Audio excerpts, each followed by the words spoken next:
2025-26ನೇ ಸಾಲಿನ global fest ಅಂದ್ರೆ ಕನ್ನಡದ ಕಲಾರವ ಅನ್ನೋ ಒಂದು ಪ್ರೋಗ್ರಾಮ್ ಅನ್ನ ಶಾಲಾ ವಾರ್ಷಿಕೋತ್ಸವ ಸಮಾರಂಭವನ್ನ ಆಯ್ಕೆ ಮಾಡ್ಕೊಂಡಿದ್ದೀವಿ.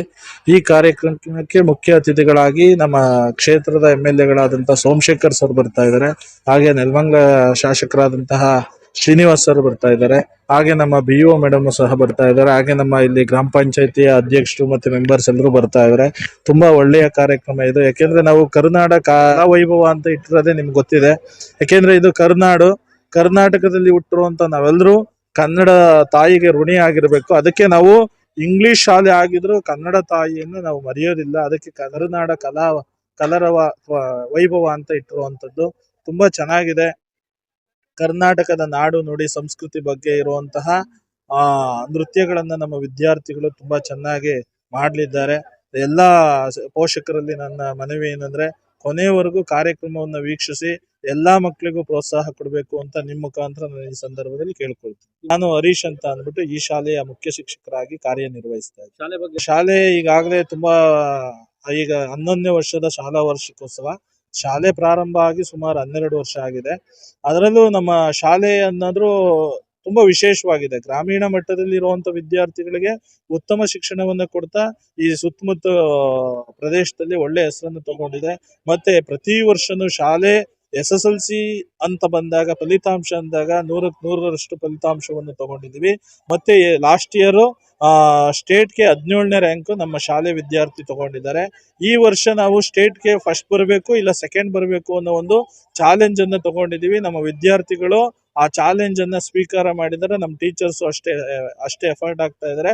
ಈ ವರ್ಷ 2025-26ನೇ ಸಾಲಿನಲ್ಲಿ SSLC ಪರೀಕ್ಷೆಯಲ್ಲಿ ನಾವು ಸ್ಟೇಟ್ಗೆ ಫಸ್ಟ್ ಆರ್ ಸೆಕೆಂಡ್ ಬಂದೇ ಬರ್ತೀವಿ ಅಂತ ನಿಮ್ಮ ಮುಖಾಂತರ ನಾವು ಕೇಳ್ಕೊಳ್ತಾ ಇದ್ದೀವಿ. ನಮ್ಮ ಶಾಲೆಯ ಸಂಸ್ಥಾಪಕರು ಮತ್ತೆ ಚೇರ್ಮನ್ ಆಗಿರುವಂತಹ ನಾವು ಹೆಚ್ಚಿಗೆ ಕೆಲಸ ಮಾಡೋದಕ್ಕಿಂತ ಹೆಚ್ಚು ಅವರು 200 ಪಟ್ಟು ಅವರು ನಾನು ಮಾಡ್ಬೇಕು ಅಂತ ಉತ್ಸಾಹದಿಂದ ಅವ್ರು ಮಾಡ್ತಾ ಹೋಗ್ತಾ ಇದ್ದಾರೆ. ಯಾಕೆಂದ್ರೆ ನಾವು ಮುಖ್ಯ ಶಿಕ್ಷಕರಾಗಿ ಜವಾಬ್ದಾರಿ ತಗೊಳ್ತಾ ಇದ್ವಿ. ಆ ಹೆಚ್ಚಿನ ಜವಾಬ್ದಾರಿಯನ್ನ ಮುಂದೆ ನಿಂತ್ಕೊಂಡು ಎಲ್ಲಾ ಕಾರ್ಯಕ್ರಮದ ಉಸ್ತುವಾರಿಯನ್ನು ವಹಿಸ್ಕೊಂಡು ನಮ್ಗೆಲ್ರಿಗೂ ಬೆಂಬಲವಾಗಿದ್ದಾರೆ. ಇಂಥ ಅಧ್ಯಕ್ಷರು ನಮ್ಮ ಸಂಸ್ಥೆಗೆ ಸಿಕ್ಕಿರೋದು ಅದೃಷ್ಟ. ಯಾಕೆಂದ್ರೆ ಎಲ್ಲ ನೋಡಿದ್ರೆ ಟೀಚರ್ಸ್ ಮಾಡ್ಕೊಳ್ತಾರೆ ಅಥವಾ ಮುಖ್ಯೋಪಾಧ್ಯಾಯರು ಇದ್ದಾರೆ ಅವ್ರು ಮಾಡ್ಕೊಳ್ತಾರೆ ಅಂತ ಅನ್ಕೊಳ್ತಾರೆ. ಆದ್ರೆ ಸಂಪೂರ್ಣ ಜವಾಬ್ದಾರಿಯನ್ನ ನಮ್ಮ ಶಾಲಾ ಅಧ್ಯಕ್ಷರು ತಗೊಂಡು ಈ ಕಾರ್ಯಕ್ರಮವನ್ನ ಸಂಪೂರ್ಣವಾಗಿ ಅವರೇ ನಿರ್ವಹಿಸ್ತಾ ಇದ್ದಾರೆ. ನಮಗಂತೂ ತುಂಬಾ ಖುಷಿ ಆಗ್ತಾ ಇದೆ ಅವ್ರ ಬಗ್ಗೆ ಹೇಳೋದಾದ್ರೆ. Good evening everyone. ನನ್ನ ಹೆಸರು ಚೈತ್ರ. ಬೇಸಿಕಲಿ ನಾವು ಮಂಡ್ಯದವರು. ಸೊ ಇವಾಗ ಇಲ್ಲಿ ಒಂದು 6 ಮಂತ್ ಇಂದ ಇಲ್ಲಿ ನಾವು ಇಲ್ಲಿ ಸ್ಟೇ ಆಗಿರೋದು. ಸೊ ನನ್ನ ಹಸ್ಬೆಂಡ್ ಇಲ್ಲೇ ಆರ್ಮಿನಲ್ಲಿ ಅಂದ್ರೆ ಇಸ್ರೋದಲ್ಲಿ ವರ್ಕ್ ಮಾಡೋದ್ರಿಂದ ನಾವಿಲ್ಲೇ ಸ್ಕೂಲ್ಗೆ ಹಾಕೊಂಡಿದೀವಿ. ನನ್ನ ಮಗಳು LKG ಅಂಜಲಿ S ಅಂತ. ತುಂಬ ಚೆನ್ನಾಗಿ ಓದ್ತಾಳೆ. ಬೇಸಿಕಲಿ ಎಜುಕೇಶನ್ ತುಂಬ ಚೆನ್ನಾಗಿದೆ. ಮತ್ತೆ ಪ್ರಾಕ್ಟಿಕಲ್ ಓರಿಯೆಂಟೆಡ್ ಬೇಸ್ಡ್ ಎಜುಕೇಶನ್ ಆಗಿದೆ. ಮತ್ತೆ ಫೌಂಡರ್ ಆಗಿರ್ಬೋದು, ಈ ಒಂದು ಸ್ಕೂಲ್ ಫೌಂಡರು ತುಂಬ ಫ್ರೆಂಡ್ಲಿ. ನಾನು ಸುಮಾರು ಕಡೆ ವರ್ಕ್ ಮಾಡಿದ್ದೀನಿ, ಪ್ರೈವೇಟ್ ಇನ್ಸ್ಟಿಟ್ಯೂಷನ್ ಅಲ್ಲೂ ಕೂಡ ವರ್ಕ್ ಮಾಡಿದ್ದೀನಿ. ಬಟ್ ನಮಗೆ ಅಲ್ಲಿ ಭಯ ಇತ್ತು, ಅಂದರೆ ಕಾಲೇಜ್ ಫೌಂಡರ್ ಆಗಿರ್ಬೋದು ಅಥವಾ ಸ್ಕೂಲ್ ಫೌಂಡರ್ ಆದರೆ ಒಂದು ಭಯ ಇತ್ತು. ಬಟ್ ಇಲ್ಲಿ ಯಾವುದೇ ರೀತಿ ಭಯ ಇಲ್ಲದೇನೆ ಈವನ್ ಎಲ್ಲ ಸ್ಟಾಫು ಕೂಡ ಫ್ರೆಂಡ್ಲಿ ಆಗಿ ವರ್ಕ್ ಮಾಡ್ತಾರೆ. ಸೊ ಅದು ನನಗೆ ತುಂಬ ಇಷ್ಟ ಆಗಿದ್ದು. ಮತ್ತೆ ಯಾವುದೇ ಇವೆಂಟ್ ಆಗಿದ್ದು ಫೌಂಡರು ತುಂಬ ಸಪೋರ್ಟಿವ್ ಆಗಿರ್ತಾರೆ. ಮತ್ತೆ ಅಟ್ ಪ್ರೆಸೆಂಟ್ ಕೂಡ ಪ್ರೆಸೆಂಟ್ ಆಗ್ತಾರೆ. ಅದು ಕೂಡ ಏಕೆಂದರೆ ಫೌಂಡರ್ಸ್ ಅಂದರೆ ತುಂಬ ಬ್ಯುಸಿ ಇರ್ತಾರೆ ಹಾಗೆ ಹೀಗೆ ಅಂತ ನೋಡಿದ್ದೀನಿ ನಾನು.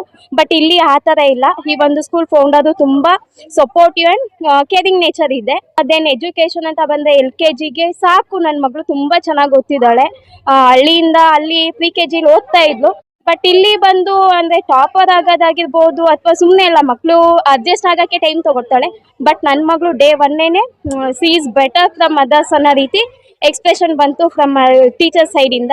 ಸೊ ದಿವ್ಯಲಕ್ಷ್ಮಿ ಮ್ಯಾಮ್ ಆಗಿರ್ಬೋದು, ಪೂಜಾ ಮ್ಯಾಮ್ ಆಗಿರ್ಬೋದು ತುಂಬ ಚೆನ್ನಾಗಿ ಹೇಳ್ಕೊಡ್ತಾರೆ. ಮತ್ತು ಇಲ್ಲಿ ನಾನು ಕೇಳಿದ್ದೀನಿ ಒಂದಷ್ಟು ದಿನ ಮನೇಲಿದ್ದಾಗ ನಾನಿಲ್ಲಿ ವಾಚ್ ಮಾಡಿದ್ದೀನಿ. ಏನಪ್ಪ ಅಂದರೆ ಮಾರ್ನಿಂಗು ಪ್ರೇಯರ್ ಟೈಮಲ್ಲೆಲ್ಲ. ಸೊ ಹರೀಶ್ ಸರ್ ಅಂತ ಇದ್ದಾರೆ ಇಲ್ಲಿ HM. ಅವ್ರು ಕೂಡ ತುಂಬ ಅವ್ರ ಮಾತು ಎಷ್ಟು ಎಫೆಕ್ಟಿವ್ ಆಗಿರುತ್ತೆ ಅಂದರೆ ತುಂಬ ಎಫೆಕ್ಟಿವ್ ಆಗಿರುತ್ತೆ. ಆ ಮಾತುಗಳನ್ನ ಕೇಳಿ ಬೆಳೆದಂಥ ಮಕ್ಕಳು ಮುಂದೊಂದಿನ ಒಳ್ಳೆ ಪ್ರಜೆ ಆಗೋದ್ರಲ್ಲಿ ಯಾವುದೇ ರೀತಿ ಸಂದೇಹ ಇಲ್ಲ. ಇದಿಷ್ಟು ಹೇಳೋಕ್ಕೆ ಅವಕಾಶ ಮಾಡಿಕೊಟ್ಟಿದ್ದ ಎಲ್ಲರಿಗೂ ಧನ್ಯವಾದ. ಮತ್ತು ಸೆಂಟ್ ಗ್ಲೋಬಲ್ ಪಬ್ಲಿಕ್ ಸ್ಕೂಲ್ ಮತ್ತಷ್ಟು ಬೆಳೀಲಿ. ಈವನ್ ಎಜುಕೇಷನ್ ಆಗಿರ್ಬೋದು, ಫೀಸ್ ಆಗಿರ್ಬೋದು, ಬೆಂಗಳೂರಂಥ ಒಳ್ಳೆ ಸಿಟಿನಲ್ಲಿ ಇದು ಸ್ವಲ್ಪ ಇಂಟೀರಿಯರ್ ಆದ್ರೂ ಒಳ್ಳೆ ಸ್ಕೂಲ್ ಇದೆ, ಗ್ರೌಂಡ್ ಇದೆ, ಸ್ಕೂಲ್ ಚೆನ್ನಾಗಿದೆ. Education is also very good. I love this school. Thank you. ಎಲ್ರಿಗೂ ಏನು ಸಂಜೆಯ ಶುಭಾಶಯಗಳು. So good evening. ಸೊ ಇಲ್ಲಿ ಒಂದು ಶಾಲೆ ಅಂತಂದ್ರೆ ಬರೀ ಪಾಠದೊಂದಿಗೆ ಹೋಗೋದಲ್ಲ. ಸೊ ಜೊತೆಗೆ ಪಾಠದ ಜೊತೆಗೆ ಆಟನೂ ಇರಬೇಕು, ಆಟದ ಜೊತೆಗೆ ಶಿಸ್ತು ಹೇಗೆ ಕಲಿಸ್ಬೇಕು ಅನ್ನೋದು ಇರಬೇಕು. ಅಂಡ್ ದೆನ್ ದೇವರ ನಾಮಗಳನ್ನು ಹೇಳ್ಕೊಡ್ಬೇಕು. ಅದರೊಂದಿಗೆ ಯೋಗ, ಸ್ಪೋರ್ಟ್ಸ್, ಈ ತರ ಆ, ಎಲ್ಲಾ ತರಹದ ಡಿಫ್ರೆಂಟ್ ಕೋರ್ಸ್ಗಳೆಲ್ಲ ಏನಿದೆ ಇಲ್ಲಿ ಈ ಶಾಲೆಯಲ್ಲಿ ತುಂಬಾ ಚೆನ್ನಾಗಿ ನಡೆಸ್ಕೋತಿದ್ದಾರೆ. ಅಂಡ್ ದೆನ್ ನೆಕ್ಸ್ಟ್ ಅಂತ ಬಂದಾಗ ಇಂಟರ್ ಸ್ಕೂಲ್ ಕಾಂಪಿಟೇಷನ್ಸ್ ಎಲ್ಲ ಏನಿದೆ ಅದಕ್ಕೆಲ್ಲ ತುಂಬಾ ಚೆನ್ನಾಗಿ ಮಕ್ಕಳನ್ನ ಟ್ರೈನ್ ಕೂಡ ಮಾಡ್ತಾರೆ. ಸೊ ಆ ಟ್ರೈನಿಗೆ ತಕ್ಕನಾಗಿ ತುಂಬಾ ಒಳ್ಳೆ ಬಹುಮಾನಗಳು ಸಹ ಬಂದಿದೆ. ಸೊ ಇಲ್ಲಿ ನನ್ನ ಮಗ ಫಸ್ಟ್ ಸ್ಟ್ಯಾಂಡರ್ಡ್ ಜೀವಿತ್ ಅಂದ್ಬಿಟ್ಟು ಓದ್ತಾ ಇದ್ದಾನೆ. ಸೊ ಅವನಿಗೆ ನಾನು ಪ್ರಿ-KG ಇಂದನೂ ಕೂಡ ಇಲ್ಲಿ ಹಾಕಿದೀನಿ. ಸೊ ಎಲ್ಲ ಪ್ರತಿಯೊಂದು ಹಂತದಲ್ಲೂ ಒಳ್ಳೆ ಟೀಚರ್ಸ್ ಇದ್ದಾರೆ. ಸೊ ಕೇರ್ ಟೇಕಿಂಗ್ ಅನ್ನೋದು ತುಂಬಾ ಚೆನ್ನಾಗಿದೆ ಈ ಶಾಲೆಯಲ್ಲಿ. ಸೊ ಇಂಡಿವಿಜುವಲ್ ಚಿಲ್ಡ್ರನ್ ಎಲ್ಲೇ ಒಂದು ಮಕ್ಕಳು ಎಡುವುದ್ರು ಕೂಡ, ಏನೇ ಒಂದು ಪಾಠ ಅರ್ಥ ಆಗ್ತಿಲ್ಲ ಅಂದ್ರೂ ಕೂಡ, ಇಲ್ಲ ಸ್ಪೋರ್ಟ್ಸ್ ಅಂತ ಬಂದಾಗ್ಲೂ ಕೂಡ ಯಾವ ಮಕ್ಕಳಿಗೆ ಯಾವ ಸ್ಕಿಲ್ ಸೆಟ್ ಇದೆ, ಸೊ ಬೇಸ್ಡ್ ಆನ್ ದಟ್, ಆ skill set based on that ಮಕ್ಕಳನ್ನ ಟ್ರೈನ್ ಅಪ್ ಮಾಡ್ತಾರೆ. ಸೊ ಕೆಲವು ಮಕ್ಕಳು ಸ್ಪೋರ್ಟ್ಸ್ ಅಲ್ಲಿ ಇರ್ತಾರೆ, ಕೆಲವು ಮಕ್ಕಳು ಪಾಠದಲ್ಲಿ ಇರ್ತಾರೆ, ಕೆಲವರು ಕರಾಟೆಗಳಲ್ಲಿ ಇರ್ತಾರೆ. ಸೊ ಅಂತ ಮಕ್ಕಳನ್ನ ಕೂಡ ಚೆನ್ನಾಗಿ ಗುರುತಿಸಿ ಅಂತ ಮಕ್ಕಳನ್ನ ಸ್ಪೋರ್ಟ್ಸ್ ಅಂತ ಇದ್ರೆ ಸ್ಪೋರ್ಟ್ಸ್ ಆಕ್ಟಿವಿಟಿಲಿ ಅವ್ರನ್ನ ತಗೊಂಡ್ಬರ್ತಾರೆ. ಸೊ ಸ್ಪೋರ್ಟ್ಸ್ ಆಕ್ಟಿವಿಟಿ ಅಂತ ಬಂದಾಗ, ಇಂಟರ್ ಕಾಂಪಿಟೇಷನ್ ಸ್ಕೂಲ್ಸ್ ಅಂತ ಬಂದಾಗ ಅವ್ರನ್ನ ಚೆನ್ನಾಗಿ ಟ್ರೈನ್ ಅಪ್ ಮಾಡಿ ಸೊ ಆ ಮಕ್ಕಳನ್ನ ಸ್ಪೋರ್ಟ್ಸ್ಗೆ ಅಂತ ಕಳಿಸ್ತಾರೆ. ಸೊ ಇನ್ ಕೇಸ್ ಆ ಮಗು ಏನಾದ್ರು ನೀಟಾಗಿ ಓದ್ತಿಲ್ಲ, ಒಂದ್ ಸ್ವಲ್ಪ ಕಮ್ಮಿ ಇದ್ದಾರೆ ಪಾಠದಲ್ಲಿ ಅಂತ ಅಂದಾಗ ಆ ಮಕ್ಕಳನ್ನು ಕೂಡ ಚೆನ್ನಾಗಿ ಟ್ರೈನ್ ಅಪ್ ಮಾಡ್ತಾರೆ. ಸೊ ಪ್ರಿನ್ಸಿಪಲ್ ಕೂಡ ತುಂಬಾ ಒಳ್ಳೆಯವರು. ಸೊ ಪ್ರತಿಯೊಂದು ಹಂತದಲ್ಲೂ ಕೂಡ ಸಪೋರ್ಟ್ ಅನ್ನೋದು ತುಂಬಾ ಮಾಡ್ತಾರೆ. ಮತ್ತೆ ಈ ಸ್ಕೂಲಲ್ಲಿ ಇನ್ನೊಂದ್ ಏನಂತಂದ್ರೆ, ಯಾವ್ಯಾವ ಇಯರ್ ಅಲ್ಲಿ ಯಾವ್ಯಾವ ಹಬ್ಬಗಳು ಬರ್ತವೆ. ಸೊ ಮಕ್ಳಿಗೆ ಹಬ್ಬಗಳಂತ ಅಂದಾಗ ಈಗಿನ ಮಕ್ಳುಗಳಿಗೆ ತುಂಬಾ ಮನೇಲೂ ಕೂಡ ಯಾರು ಮಾಡಲ್ಲ. ಯಾಕೆ ಅಂತಂದ್ರೆ ಈಗಿನ ಕಾಲದಲ್ಲಿ ಹೆಂಗೆ ಅಂದ್ರೆ ಫಾಸ್ಟ್ ಫಾರ್ವರ್ಡ್, ಎಲ್ಲ ಬೇಗ ಸಿಗ್ಬೇಕು ಅನ್ನೋದು ಮಾತ್ರ ಇರುತ್ತೆ. ಪೇರೆಂಟ್ಸ್ ಕೂಡ ಹೊರಗಡೆನೂ ದುಡಿಬೇಕು, ಒಳಗಡೆನೂ ದುಡಿಬೇಕು ಅನ್ನೋ ಮಕ್ಳಿಗೆ ಏನು ಕೂಡ ಹೇಳ್ಕೊಡೋದಕ್ಕಾಗಲ್ಲ. ಸೊ ಅಂತ ಮಕ್ಳು ತುಂಬಾ ಜನ ಕಲಿಬೇಕು, ನಮ್ ಸಂಸ್ಕೃತಿ ಅನ್ನೋದು ತಿಳಿಬೇಕು ಅನ್ನೋದಕ್ಕೋಸ್ಕರ ಏನ್ ಮಾಡ್ತಾರೆ ಅಂದ್ರೆ, ಇಲ್ಲಿ ಕ್ರಿಸ್ಮಸ್ ಆಗಿರ್ಬೋದು, ನ್ಯೂ ಇಯರ್ ಆಗಿರ್ಬೋದು, ಗಣಪತಿ ಹಬ್ಬ ಆಗಿರ್ಬೋದು, ಅಂಡ್ ದೆನ್ ದಿವಾಲಿ ಆಗಿರ್ಬೋದು. ಸೊ ಈ ತರ ಪ್ರತಿ ಹಬ್ಬಗಳು ಬಂದಾಗ್ಲೂ ಸಹ ಏನ್ ಮಾಡ್ತಾರೆ ಅಂದ್ರೆ ಇಲ್ಲಿ ಆಚರಣೆ ಮಾಡ್ತಾರೆ. ಸೊ ಅದಕ್ಕೆ ಪೇರೆಂಟ್ಸ್ ಸಪೋರ್ಟ್ ಕೂಡ ಹಂಗೆ ಇದೆ. ಸೊ ಪೇರೆಂಟ್ಸ್ ತಕ್ಕನಾಗಿ ಪ್ರಿನ್ಸಿಪಲ್ ಕೂಡ ಚೆನ್ನಾಗಿದ್ದಾರೆ. ಸೊ ಅವರು ಚೇರ್ಮನ್ ಕೂಡ ಅದಕ್ಕೆ ತುಂಬಾ ಸಪೋರ್ಟ್ ಮಾಡ್ತಾರೆ. ಅಂಡ್ ದೆನ್ ಈವನ್ RTE ಆಗಿರ್ಬೋದು ಅಥವಾ ಸ್ಕಾಲರ್ಶಿಪ್ ಆಗಿರ್ಬೋದು, ಈ ತರ ಏನದು ಗೌರ್ಮೆಂಟ್ ಕಡೆಯಿಂದ ಆಗಿರೋ ಸ್ಕೀಮ್ಗಳಿಗೂ ಸಹ ಇಲ್ಲಿ ಎಜುಕೇಶನ್ ಅನ್ನೋದು ತುಂಬಾ ಪ್ರೋತ್ಸಾಹ ಮಾಡ್ತಾರೆ. ಅಂಡ್ ದೆನ್ LKG, UKG, ಪ್ರಿ-KG ಅಂತ ಬಂದಾಗ ಕ್ರೀಡೋ ಅನ್ನೋದು ಒಂದಿದೆ. ಅಂದ್ರೆ ಮಕ್ಕಳಿಗೆ ಬರೀ ಈಗ ಚಿಕ್ಕ ಮಕ್ಕಳಿಗೆ ನಾವು ಬರೀ ರೀಡಿಂಗ್ ಅನ್ನೋದಿದ್ರೆ ಆಗಲ್ಲ. ಸೊ ಆ ಮಕ್ಳಿಗೆ ಏನ್ ಮಾಡ್ತಾರೆ ಅಂತಂದ್ರೆ ಆಕ್ಟಿವಿಟಿ ಮುಖಾಂತರ ಹೇಳ್ಕೊಡ್ತಾರೆ. ಸೊ ಅದು ಮ್ಯಾಥ್ಸ್ ಅಲ್ಲೂ ಇರುತ್ತೆ, ಅಂಡ್ ದೆನ್ ಜನರಲ್ ನಾಲೆಜ್ ಅಲ್ಲಿ ಇರುತ್ತೆ, ಅಂಡ್ ದೆನ್ ಸೈನ್ಸ್. ಸೊ ಈ ತರ ಸೈನ್ಸ್ ಪ್ರಕಾರದಲ್ಲಿ ಮಕ್ಕಳು ಕಲಿತಾ ಹೋದಂಗೆ ಅವ್ರದ್ದು ಏನಾಗುತ್ತೆ ಅಂತಂದ್ರೆ ಕ್ವಶನಿಂಗ್ ಕೆಪಾಸಿಟಿ ಇನ್ಕ್ರೀಸ್ ಆಗುತ್ತೆ. ಅಂಡ್ ದೆನ್ ಸ್ಕಿಲ್ ಸೆಟ್ ಏನಾಗುತ್ತೆ, ಇಂಪ್ರೂವೈಸ್ ಆಗುತ್ತೆ. And more over questioning capacity ಅನ್ನೋದು ಇಂಪ್ರೂವ್ ಆಗುತ್ತೆ. ಅಂಡ್ ದೆನ್ ಸ್ಟೇಜ್ ಫಿಯರ್ ಅನ್ನೋದು ಮಕ್ಳಿಗೆ ಹೋಗುತ್ತೆ.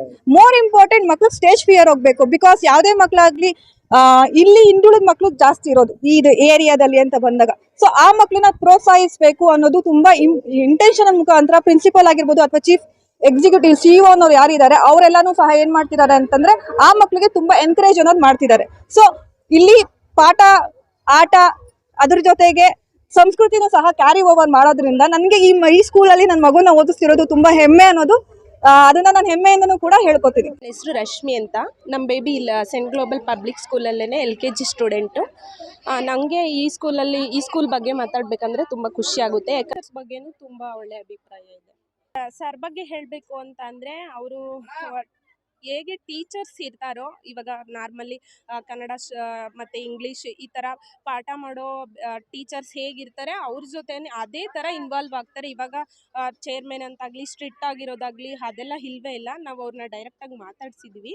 ಅದರಿಂದ ನಂಗೆ ತುಂಬ ಖುಷಿ ಇದೆ. ಎಲ್ಲ ಪೇರೆಂಟ್ಸು ಇಲ್ಲಿ ಬಂದು ಸೇರಿಸೋದು ಒಳ್ಳೇದಂತ ನಾನು ಅಂದ್ಕೊತೀನಿ. ಮಕ್ಳಿಗೆ ಟೀಚಿಂಗು ಚೆನ್ನಾಗಿದೆ ಮತ್ತು ಸಂಸ್ಕಾರನೂ ಚೆನ್ನಾಗಿರುತ್ತೆ ಅಂತ ಅಂದ್ಕೊತೀನಿ.